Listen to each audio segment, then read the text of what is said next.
ગુજરાતથી હિટાચી કંપનીના એસી ભરીને નીકળેલા ટ્રક ચાલકે નવસારીમાં સગે વગે કર્યાની ફરિયાદ નોંધાતા હરકતમાં આવેલી નવસારી એલસીબી પોલીસે ટેકનિકલ સર્વેલન્સની મદદથી નવસારી શહેરના વેરાવર ખાતેથી ઇલેક્ટ્રોનિક્સનો વ્યવસાય કરનાર એક સાથે ટ્રક ચાલકને ઝડપી પાડ્યા હતા। સાથે જ નવસારીના ગોડાઉનમાંથી 180 એસી મશીન કબજે કરી તપાસને વેગ આપ્યો હતો। ગુજરાતના મહેસાણા જિલ્લાના કડીમાં આવેલ હિતાચી કોલોનીમાંથી ગત 17 મે 2024ના રોજ 43.50 લાખ રૂપિયાના 140 આઉટડોર અને 224 ઇન્ડોર મળી કુલ 364 એસી મશીનો રાજસ્થાનથી ટ્રકમાં ભરીને ચાલક રાજેન્દ્રસિંહ ચૌહાણ કલકત્તાના મોલબ્બર સ્થિત અંબે વેરહાઉસ પ્રાઇવેટ લિમિટેડ ખાતે લઈ જવા નીકળ્યો હતો, પરંતુ રાજેન્દ્રસિંહે કલકત્તા જવાને બદલે નેશનલ હાઈવે નંબર 48 પર નવસારીના સંદલપોર ગામ નજીકના હોટલના કમ્પાઉન્ડમાં પહોંચ્યો હતો। અહીં અગાઉથી નક્કી થયા મુજબ નવસારીના વેરાવળના લેક્યુ એપાર્ટમેન્ટમાં રહેતા આદિલ અનીસ પેચકરે ઉઠાવ્યા હતા, જેમાંથી 180 એસી પોતાની પાસે સંસ્કૃતિ શોપિંગ સેન્ટરના પોતાના ગોડાઉનમાં રાખ્યા હતા, જ્યારે બાકીના સુરતના ભેસ્તાન ખાતે રહેતા અમ્માર ઝાકિર અલી વોરાને આપ્યા હતા। સમગ્ર મુદ્દે કંપનીને જાણ થતાં નવસારી ગ્રામ્ય પોલીસ મથકે ફરિયાદ નોંધાવી હતી, જેની તપાસમાં જોતરાયેલી નવસારી એલસીબી પોલીસે હાઈવેના સીસીટીવી કેમેરા સાથે ટેકનિકલ સર્વેલન્સ અને બાતમીદારોના નેટવર્કને એક્ટિવ કરીને એક પછી એક કડી જોડી એસી સગે વગે કરનારા આદિલ પેચકરના ગોડાઉન સુધી પહોંચ્યા હતા,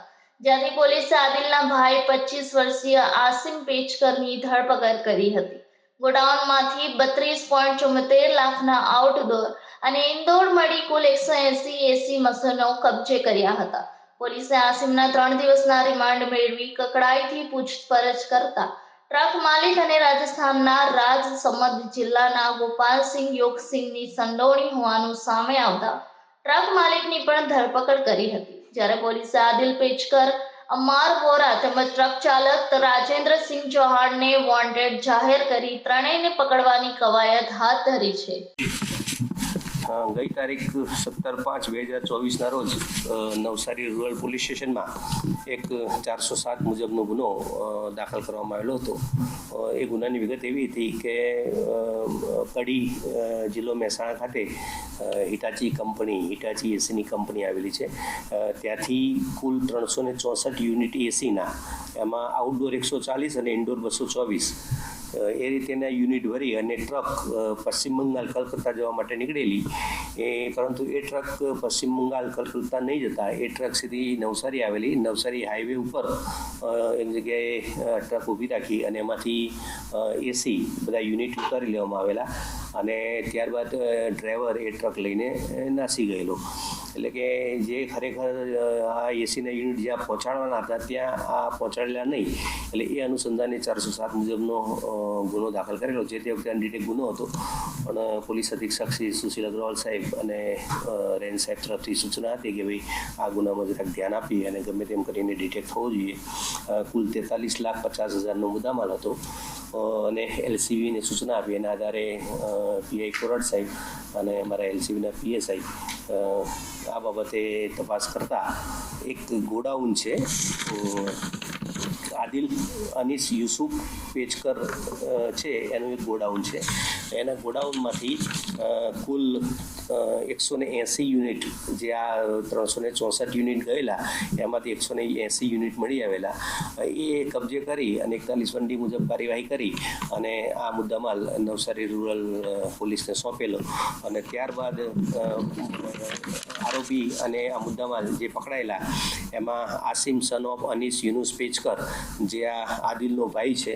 એટલે મેઇન આદિલ એ આ બધો મુદ્દામાલ લેતો હતો, એ જથ્થાબંધ મુદ્દામાલ લેનારો છે અને આદિલ પછી એનો ભાઈ છે આસિમ, સગો ભાઈ છે, એ આસિમ આ મુદ્દામાલને છૂટક અલગ અલગ જગ્યાએ વેચતો હતો। એટલે એ રીતે આ બંને ભાઈઓએ મળી અને આ મુદ્દામાલ સગે વગે કરેલો। એટલે જે રિકવર કરવાના બાકી છે હજુ પણ 184 જેટલા યુનિટ, તપાસ દરમિયાન અમારી પાસે એવી માહિતી આવી છે કે આ જે આસિમ છે એ છૂટક આ બધા યુનિટ વેચતો હતો। એ પૈકી એક અમ્માર ઝાકિર અલી મોહમ્મદ વોરા કરીને છે સુરતનો, એની પાસે મુદ્દામાલ હોવાની શક્યતા છે। એ બાબતે અમારી એલસીબીની ટીમ અને નવસારી રૂરલની પોલીસની ટીમ તપાસ ચાલુ છે ટૂંક સમયમાં આ જે મુદ્દામાલ બાકી છે એ પણ કબજે કરવામાં આવશે. ખબર કેવી રીતના પડી કે ટ્રકમાં આટલું મોટો માલ આવ્યો છે? લોકો ટ્રાન્સપોર્ટેશન જે છે એ કોઈ નિરાકરણ કરાવતા? આમાં આ લોકોના ટ્રકમાં જીપીએસ હતું, એટલે જીપીએસ ચાલુ જ હતું અને કલકત્તા પશ્ચિમ બંગાળ જવાની જગ્યાએ ટ્રક અહીંયા આવ્યો નવસારી, એટલે એ લોકોને શંકા ગઈ કે કેમાં બીજા રૂટ ઉપર જાય છે.